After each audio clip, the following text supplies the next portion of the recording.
Ilili tuluganay wala diri imong nanay. Malambing ang bawat pag-awit ni Minerva habang nakaupo sa upuang tumba-tumba. Kasabay naman ng kanyang pag-awit ay ang patuloy naman na pagsasalita ng radio reporter na kanyang pinakikinggan. Isa na namang ina ang nangungulila ngayon matapos paslangin ang kanyang 8 buwang gulang na sanggol kagabi. Ayon sa ina ng biktima, ay wala nang sanggol sa tabi nila mag-asawa nang magising sila kaninang umaga. Natagpuan na lamang nila ito sa kanilang bakura na wakwak na ang tiyan at wala na ang mga laman loob. Hindi pa rin matukoy ng pulisya ang pagkakakilanlan ng serial killer na bumibiktima ng mga walang muwang na sanggol. Pinaghihinala ang lulong ito sa bawal na gamot, habang ang mga residente naman ay hinihinalang aswang ang may gawa nito. Subalit ano pa man ang maging haka-haka, ay iisa lang ang sigaw ng karamihan. Ito'y mahuli na ang tinaguriang innocent killer. Ipinagpatuloy niya lang ang paghihele niya sa kargang sanggol habang kinakausap ito. Ipinangako niya sa sarili na gagawin niya ang lahat para maging ligtas ang anak sa nababalitang innocent killer. Mag-iisang taon na simula nang iwan sila ng kanyang asawa at hindi na muling nagpakita pa sa kanya. Hindi na ito umuwi o nakikibalita man lang sa kalagayan niya.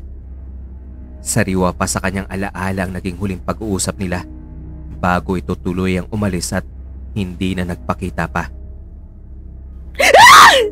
Huwag mo akong gawing tanga, Ronaldo! Alam kong may babae ka. Sino yung babae mo? Ha? Sino? Nanggagalaiting tungayaw niya sa asawa. Naglakad naman ang lalaki at pumasok sa kanilang silid na kagad niya namang sinundan. Malakas niyang hinampas ang likuran ng lalaki habang kasunod siya nito. Tuluyan namang napatid ang pasensya ni Ronaldo at hinarap siya. Marahas nitong hinawakan ang kanyang mga braso bago siya nito'y tinulak. Napadaing siya sa sakit nang sumadsad siya sa sementadong dingding. Gusto mong tumigil ako sa pambababae? Ha?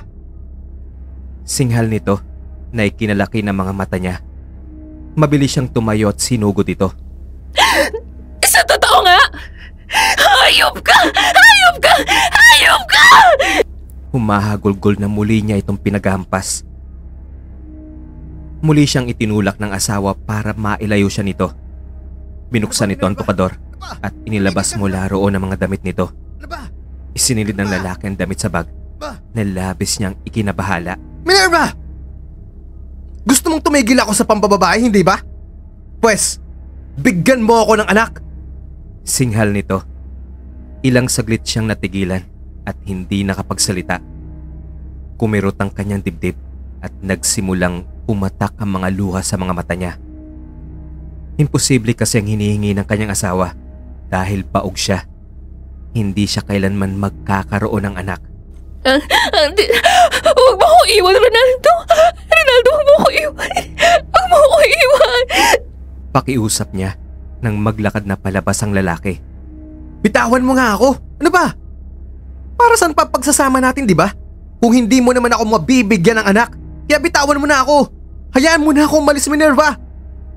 Sambit nito.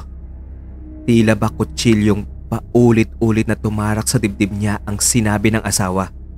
Napahagulgol na lamang siya sa labis na sama ng loob dahil sa mga sinabi nito. Nang marinig niya ang pagsara ng pintuan na tila tanda na nakalabas na ng bahay ang asawa, ay doon lamang siya tila natauhan. Mabilis siyang humakbang para sundan ito, nang biglang makaramdam siya ng sakit na nagmumula sa kanyang tiyan. Napahawak siya roon at napasigaw sa labis na sakit. Naramdaman niya ang basang bagay na umaagos sa kanyang hita. Nanginginig ang mga kamay niya na kinapa niya iyon at tiningnan. Halos panawan siya ng ulirat nang makumpirmang dugo nga iyon. Naputol ang pag-aalaala niya sa nakaraan nang maramdaman niya ang luhang pumapatak sa kanyang mga mata. Niyakap niya ang anak na buhat pa rin niya bago marahang pinunasan ng kanyang mga luha. Anak, nahanap ko na ang papa mo. Pupuntahan ko siya para mabuo na tayo muli. Wika niya bago masuyong hinagka nito. Nasa kabilang bayan lamang ang asawa niya kasama ang kabit nito. Nalaman niyang may anak na mga ito na nasa 6 na buwang gulang pa lamang. Siguro kung nalaman niyang nagbuntis ako, baka hindi niya tayo iniwan. Pero huwag kang mag-alala, anak. Babawiin natin ang papa mo. Kinabukasan ay maagang nagtungo si Minerva sa bahay ng asawa. Totoo nga sinabi sa kanya ng taong napagtanungan niya dahil natanaw niya mula sa labas ng bakuran ng asawa niya kasama ang babae nito. May buhat itong sanggol at larawan sila ng masayang pamilya. Napadako ang tingin ni Ronaldo sa kanya at halata sa mukha nito ang pagkagulat. Ilang saglit pa ay nakita niyang pumasok na sa loob ng bahay ang mag-ina at naglakad naman papunta sa kanya si Ronaldo. Nakikita niya ang takot at pagkabahala sa mukha ng asawa habang papalapit ito sa kanya. At nang makalapit na ito sa kanya, marahas siya nitong hinawakan sa braso at hinila palayo roon na tila ba natatakot itong makita sila ng kinakasama nito. Halika nga rito. Ano bang ginagawa mo dito? Ronaldo! Ronaldo, umuwi ka na! May anak na tayo! May anak na tayo na sasabik na siyang makita ka! Nakangiting sambit niya bago niyakap ang asawa. Mabilis naman siya nitong inilayo. Ano ba? Bitawan mo nga ako. Nababaliw ka na talaga, Minerva. Hindi ka maaari magbuntis. At alam mo yan. Mariing wika nito. Napailing naman siya at iginit dito ang pagbubuntis niya. Pwede ba? Hanggat nakapagtimpi pa ako ha, umalis ka na. Umalis ka na nga! Hindi naniwala ang lalaki at pinagtabuyan siya paalis. Wala siyang nagawa kung hindi ang luha ang umuwi na lamang. Tigmak sa luhang niyakap ang anak nang makauwi siya. Labis ang sakit na naramdaman niya dahil sa pagtataboy ng asawa. Kuyumang kamao habang nalilisik ang kanyang mga mata nang magsalita. Anak, ayaw niyang maniwalang nagbuntis ako kaya naman dadalawin natin siya. Dadalawin natin siya mamayang gabi, anak. Pupuntahan natin ang papa mo. Wika niya sa mariing boses. Bumalik siya sa lugar kung saan naroon si Ronaldo. Bitbit ang kanyang anak ay nagpalipas siya ng dilim sa tapat ng tindahan. Nang mapansin niyang pinagtitinginan siya ng mga tao, ay lumayo na siya roon at lumipat na mapagpapalipasan ng oras.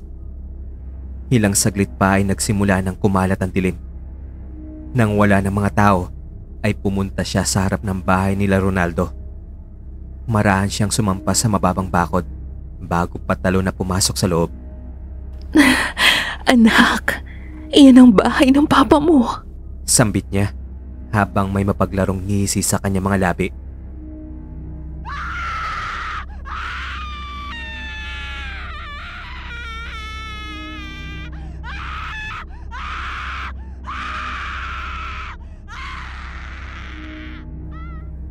Kinabukasan ay palaho ng isang babae ang gumambala sa mga kapitbahay nila. Napuno ng mga negosyoso mga tawang tapat ng bahay nila Ronaldo habang ang kinakasama nito ay halos mabaliw na sa pag-iyak habang yakap ang anak nitong wala ng buhay. Tulad ng mga naunang mga biktima ay nawawala rin ang laman loob ng sanggol.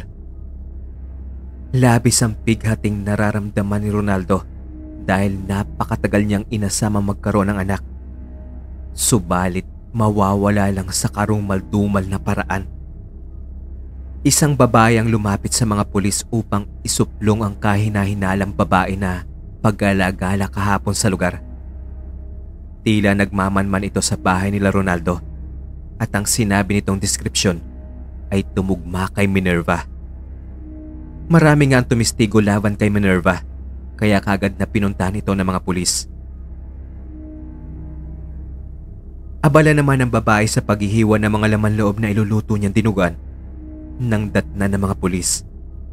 Nagwala ang babae, lalo na nang makita ang asawa nito. Hindi! Wala akong kasalanan! Ronaldo, wala akong kasalanan! Ang anak mo, hinahanap ka ng anak mo! Tungayaw nito. May mga nakitang laman loob sa ref ni Minerva, sapat upang tuluyan siyang damputin ng mga pulis. Pinuntahan nila ang itinuturo niyang kuna ng anak at natagpuan nila doon ang isang manika na kasing laki ng 1 taong gulang na sanggol. Labis din ang naging pagsisisi ni Ronaldo nang malamang tunay ngang nagbuntis si Minerva. Pero agad na nakunan ito ng araw na iwan niya. Nagbuntis ang babae nang hindi nito alam dahil sa pag-aakalang bawg ito. Kaya naman ang makunan ay labis nito iyong dinamdam. Naging dahilan iyon kung bakit nawala sa katinuan si Minerva. Lahat ng biktima ng tinaguriang innocent killer ay labis ang nadaramang galit para kay Minerva. Isinisigaw nila ang kamatayang parusa para sa babae. Mabilis na pinatay ni Ronaldo ang TV dahil hindi nito makayanan ang napapanood na balita tungkol kay Minerva. Labis nitong sinisisi ang sarili kung bakit nagkagano ng asawa. Pero wala na siyang magagawa para dito. Ang magagawa niya ngayon ay ang magpakatatag para sa kanyang kinakasama upang hindi na maulit pa dito ang nangyari kay Minerva. Karina, kumain ka na. Ilang araw ka nang hindi kumakain. Sampit niya bago marahang sinubuan ng babae. Tulala lamang ito habang lumuluha. Ilang araw na rin itong hindi nagsasalita at palagi na lamang umiiyak habang tinatawag ang anak. Kumain ka naman ako para magkaroon ka ng lakas. Ano ka ba naman, Karina? Magpakatatag ka naman. Hindi lang ikaw nawala ng anak. Gate niya bago niya muling inilapit ang kutsara sa bibig nito. Humiling ang babae bago maras na tinabig ang kamay niya, dahilan para matapon ang kanin sa kutsara. Napabuntong hininga na lamang ang lalaki nang mahiga si Karina at nagtalokbong ng kumot. Kinabukasan ay nagtaka siya nang hindi makita ang asawa sa tabi niya. Mabilis siyang bumangon dahil sa pag-aalala. Pero agad ding napalitan niyo ng ngiti nang makita niya ang kanyang asawa na nagluluto sa kusina. Karina? Totoo ba ito? Bulalas niya sa labis na tuwa. Lumingon ang babae sa kanya at ngumiti bago muling itinuon ang pansin sa niluluto. Good morning. O halika na, kumain ka na habang mainit pa tong sinangag. Masayang sambit nito habang hinahango ang nilulutong itlog at inihain sa mesa. Hindi niya maiwasang mapangiti. Sa wakas ay nagbalik na sa normal ang kanyang asawa. Nang maupo siya sa tabi nito, ay labis siyang nagtaka nang muling tumayo ang asawa. Baka gutom na rin si baby. Sambit pa nito na labis niyang ikinagulat. Lumapit sa kuna ng namatay nilang anak si Karina at may binuhat ito mula roon. Nababalot ng lampin ang nasa pisig nito kaya hindi niya iyon makita. Mabilis siyang tumayo upang lapitan ito at nanlaki sa labis na sindak ang mga mata niya nang makita kung ano ang buhat-buhat ng babae. Ang manika ni Minerva. Paanong napunta sa'yo yan? Akin na yan! Akin na yan, Karina! Akin na!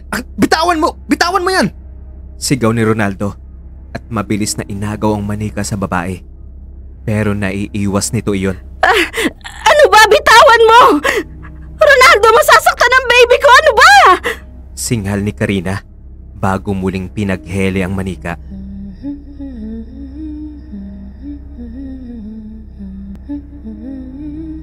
Pag-awit nito sa malamyos na boses. Ano bang ginagawa mo, Karina? Bitawan mo yung manika! Akin na yan! Itatapon ko yan! Aray ko! Muling sinubukang agawin ni Ronaldo ang manika sa babae nang biglang nasugatan ang kamay niya. Tila ba natusok ng matulis na bagay ang kamay na agad nitong ikinadugo. Tiningnan niya ang manikang buhat ni Karina. Nanlaki ang mga mata niya sa labis na panghihilakbot nang makita ang mukha ng manika. Nanlilisik ang mga mata nito habang nakabuka ang bibig at kitang-kita niya roon ang matutulis nitong mga ngipin. Kamusta ka na, Daddy? Namiss kita. Namiss mo ba ako?